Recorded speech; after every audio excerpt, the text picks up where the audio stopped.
Salut tout le monde, salut tout le monde, Alors salut tout le monde, j'espère que vous allez bien. Aujourd'hui on se retrouve dans une nouvelle vidéo. Donc là, dans cette nouvelle vidéo, je vais vous dire la vérité et rien que la vérité sur comment avoir des longs cheveux crépus. Avoir de longs cheveux crépus c'est relatif. Vous pouvez avoir les cheveux jusqu'à là et dire que c'est long, mais personnellement si on considère une longueur comme celle-ci, pour moi je considère que c'est long. Du coup, si vous avez cliqué sur cette vidéo en vous attendant à avoir des recettes miracles, etc., sachez que vous n'aurez pas de recettes miracles. Je vous le dis tout de suite parce qu'en fait c'est comme tout dans la vie. Si vous n'êtes pas régulier, si vous faites pas les choses sur le long terme, bah ça ne marchera pas. Donc la première chose que vous devez savoir, c'est que c'est impossible en fait d'avoir les cheveux longs en une nuit, d'avoir une pousse de 3 cm en une nuit, etc.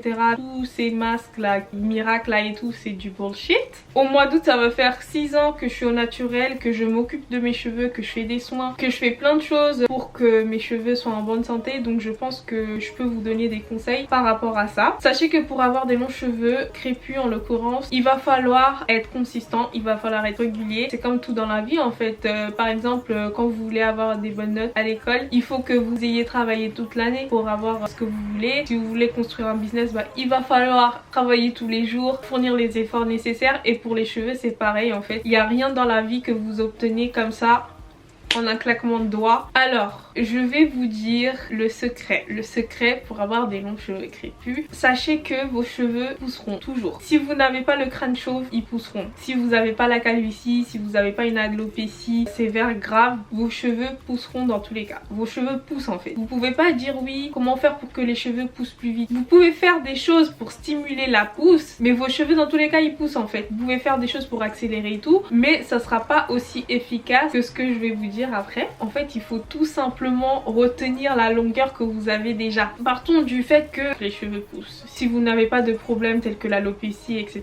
l'unique chose qu'il faut faire, c'est retenir la longueur en fait. Faire en sorte que vos longueurs soient intactes, qu'ils soient en bonne santé en fait. La deuxième chose que je voulais vous dire par rapport à ça aussi, c'est que c'est dans votre génétique en fait. Si dans vos gènes, c'est marqué que vous aurez les cheveux jusqu'à une certaine longueur, ils resteront à cette longueur là et ils pousseront pas en fait. Donc ça en fait, vous pouvez rien y faire par rapport à ça. Donc la seule chose que vous pouvez faire, c'est de tenter de retenir le maximum de longueur possible et de voir jusqu'à où vos cheveux peuvent aller. Mais si vous voyez qu'au bout d'un certain moment vos cheveux ne poussent plus et que vous avez fourni tous les efforts nécessaires, etc., c'est jusqu'à là que vos cheveux iront en fait. Donc voilà, j'ai fini de faire cette petite parenthèse et là je vais vous donner 5 points que je considère indispensables pour que vos cheveux poussent, ou plutôt que vous reteniez de la longueur et que vous ayez de longs cheveux. Alors le premier point pour avoir des longs cheveux crépus, c'est d'avoir un bon équilibre entre les protéines et l'hydratation. Donc ça c'est indispensable en fait. Il faut que vous soyez à l'écoute de vos cheveux et que vous voyez si vos cheveux ont besoin d'hydratation ou s'ils ont besoin de protéines. Je vais vous donner un exemple sur mes cheveux. Moi je sais que mes cheveux n'ont pas besoin de beaucoup de protéines parce que mes cheveux sont de faible porosité. Mes cheveux détestent l'huile de coco par exemple car il y a des protéines dedans, etc. et bref, ça marche pas. Mes cheveux ils deviennent hyper durs et tout. Je sais que mes cheveux n'ont pas besoin de beaucoup de protéines, donc du coup moi je mise plus sur l'hydratation. Moi par exemple je vais faire un masque protéiné là, mes cheveux ils vont devenir durs comme du n'importe quoi, et pour contrebalancer je suis obligée d'hydrater énormément mes cheveux, etc. Donc du coup moi je peux rester des 3 mois, des 6 mois sans faire un masque protéiné. Après je pense que l'équilibre aussi il est maintenu lorsque vous utilisez des produits en fait, parce que dans vos produits il y a forcément des protéines. Des fois il y en a pas, mais dans la plupart des produits il y a des protéines à l'intérieur. Donc même si vous utilisez un masque hydratant ou des produits hydratants, il y aura toujours un petit peu de protéines à l'intérieur, donc l'équilibre il sera toujours maintenu. Mais par exemple si vous faites tout le temps des masques maison, etc., c'est important de garder cet équilibre entre protéines et hydratation. En général les produits que vous achetez industriels, ils font déjà en sorte que l'hydratation et les protéines soient en bon équilibre. Ils savent ce qu'ils font en fait, ils savent comment créer un produit. Mais par exemple moi je suis adepte des produits naturels, etc. J'aime beaucoup faire du fait maison. Surtout là il faut faire en sorte que vos cheveux aient une bonne balance entre protéines et hydratation. Et dans ces cas là en fait c'est à vous de voir, c'est à vous de tester, de voir si par exemple quand vous faites un masque protéiné comment vos cheveux sont, si vos cheveux sont trop durs, s'ils sont trop rêches, etc., s'ils sont mastoc. Dans ces cas là vous faites des masques hydratants et au bout d'un moment si vous voyez que vos cheveux sont trop élastiques, ils sont trop mous, ils manquent de force etc, vous faites un masque protéiné. Là c'est vraiment en fonction de vos cheveux, il n'y a pas de ouais il faut faire un masque protéiné par mois etc. Faut arrêter en fait de copier la routine capillaire des gens en fait, des gens que vous voyez sur internet ou même moi en fait. Faut arrêter de copier sans tester sur vos cheveux. Donc c'est ce qui me vient à parler du deuxième point. Donc le deuxième point c'est d'avoir une routine capillaire. Alors sachez que si on a une routine capillaire c'est pas pour nous embêter, c'est pas pour nous mettre du travail en plus. En fait la routine capillaire elle va faire en sorte justement de garder cet équilibre entre hydratation et protéines et de pouvoir en fait garder un œil sur ce que vous avez fait en fait, sur ce que vous faites au fil du temps. C'est tout simplement ça en fait. Ça nous permet en fait d'être régulier et de pouvoir atteindre la longueur qu'on veut. Donc pour construire votre routine capillaire il faut tout simplement tester les produits qui vont sur vos cheveux. Par exemple on va dire vous voulez tester une huile sur vos cheveux, bah vous testez l'huile toute seule, vous testez pas l'huile mélangée à plein d'autres huiles. Il faut que ça soit une huile, vous la testez, vous voyez comment vos cheveux réagissent etc. Si vos cheveux réagissent bien bah vous pouvez garder ce produit là, mais si ce produit là ne correspond pas à vos cheveux ne le faites pas. Moi je vous donne l'exemple de l'huile de coco. Quand j'ai commencé avec ma routine capillaire il y a 6 ans, je voyais partout ouais l'huile de coco c'est trop bien, l'huile de coco c'est magnifique, ouais c'est trop bien pour les cheveux, patati patata, alors qu'en fait moi mes cheveux ils détestent l'huile de coco, genre ils ne supportent pas, même à faible dose ils supportent pas. Après je pense que le fait que j'ai fait du henné sur mes cheveux et tout, ça contribue aussi au fait que l'huile de coco je peux pas. C'est pour ça que je préfère utiliser des produits naturels que je peux mélanger à des produits que j'aime bien, parce que j'ai remarqué que dans la plupart des produits du commerce en fait il y a de l'huile de coco partout. Donc moi en fait j'ai du mal à trouver des produits qui vont à mes cheveux dans le commerce. La seule façon que je tolère l'huile de coco c'est qu'elle soit vraiment dosé, mais genre qui est vraiment pas beaucoup d'huile de coco. C'est la seule façon que je tolère, mais sinon l'huile de coco ça ne marche pas. Et au fil du temps en fait quand j'ai compris que l'huile de coco ça n'allait pas avec mes cheveux, là j'ai eu une bonne routine capillaire parce que j'avais des produits qui me correspondaient etc. Et là mes cheveux se portaient bien. Mais si vous n'avez pas de routine capillaire, si vous n'avez pas aussi intégré des produits qui vous correspondent, bah votre routine capillaire ne correspondra pas à vos besoins. Et sachez qu'une routine en fait elle peut changer au fil du temps, parce que vos cheveux ils n'ont pas tout le temps les mêmes besoins en fait, donc ça peut changer, mais faites en sorte d'avoir une routine pendant quelques mois, 3 mois, 4 mois, et ensuite vous changez si vous voyez que vos cheveux sont voilà ça correspond plus, mais gardez une bonne routine capillaire adaptée à vos cheveux. Ensuite le troisième point pour moi c'est très important, au début j'ai trop négligé ça, mais c'est de protéger vos longueurs et vos pointes en l'occurrence, parce que en fait vos pointes c'est la partie la plus sèche de vos cheveux, parce que c'est la partie la plus vieille, donc c'est la partie qui aura besoin d'être le plus nourrie, le plus protégée, le plus hydratée, le plus tout en fait. C'est vos pointes, ensuite c'est vos longueurs et ensuite c'est vos racines, et voilà, il faut chouchouter vos pointes, il faut les nourrir, c'est là en fait qu'il faut concentrer le plus d'efforts. Donc moi il y a quelque chose que j'ai négligé pendant longtemps, c'est le bonnet en satin. Les gars, le bonnet en satin c'est la base. Déjà même avant de commencer à vouloir créer une routine capillaire etc, parce que moi j'ai commencé par ça, mais la première chose c'est acheter un bonnet en satin. Mais pas les bonnets en satin que vous trouvez à 2 € au marché etc, non.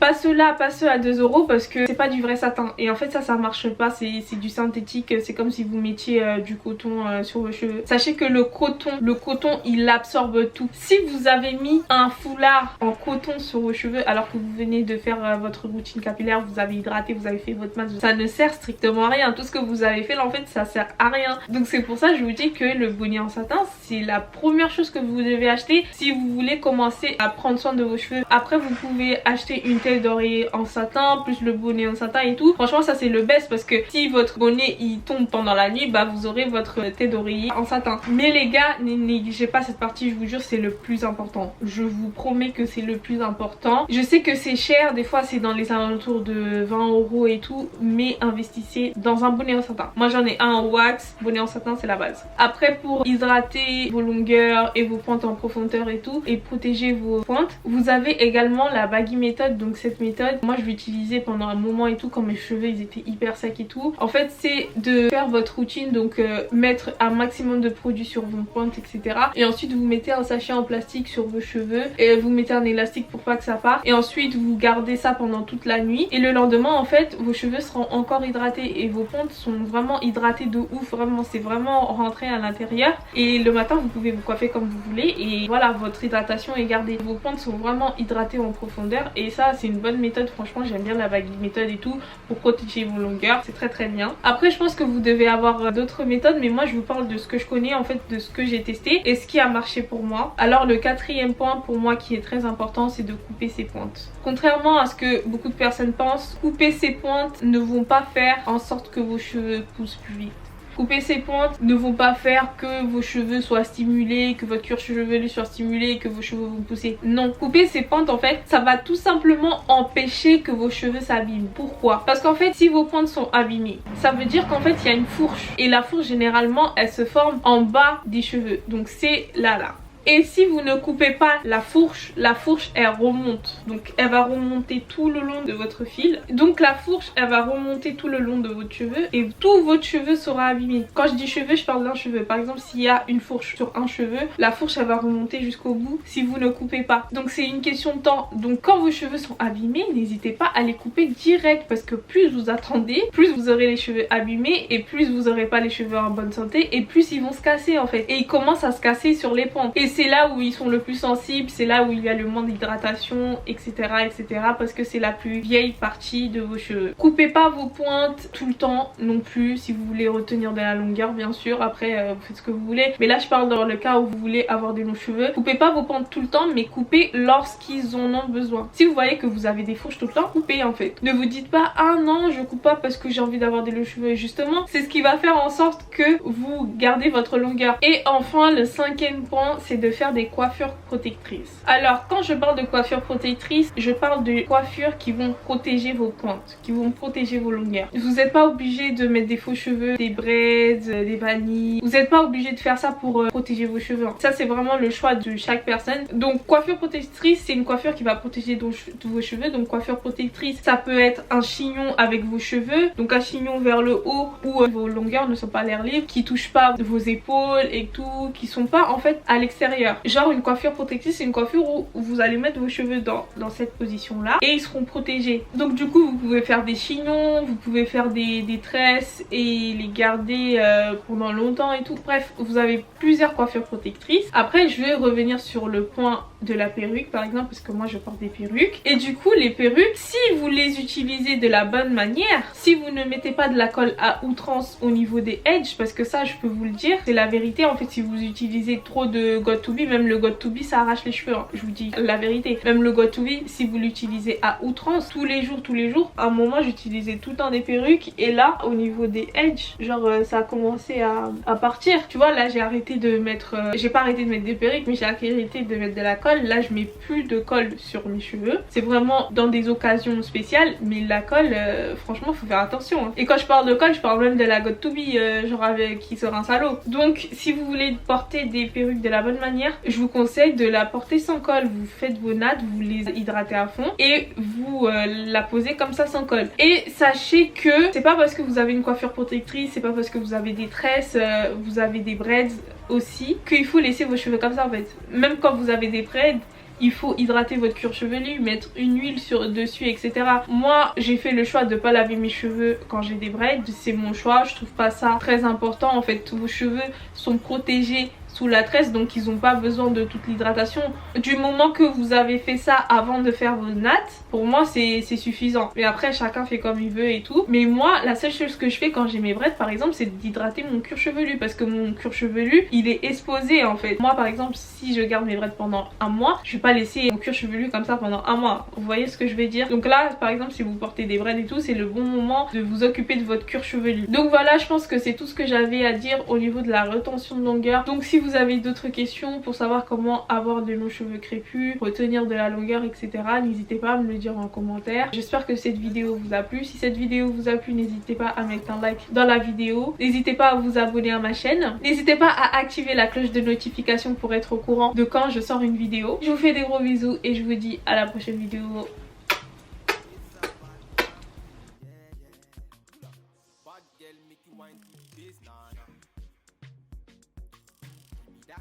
I go feel it, nah, nah. The way you back it up, the way you boss in the place, nah, nah.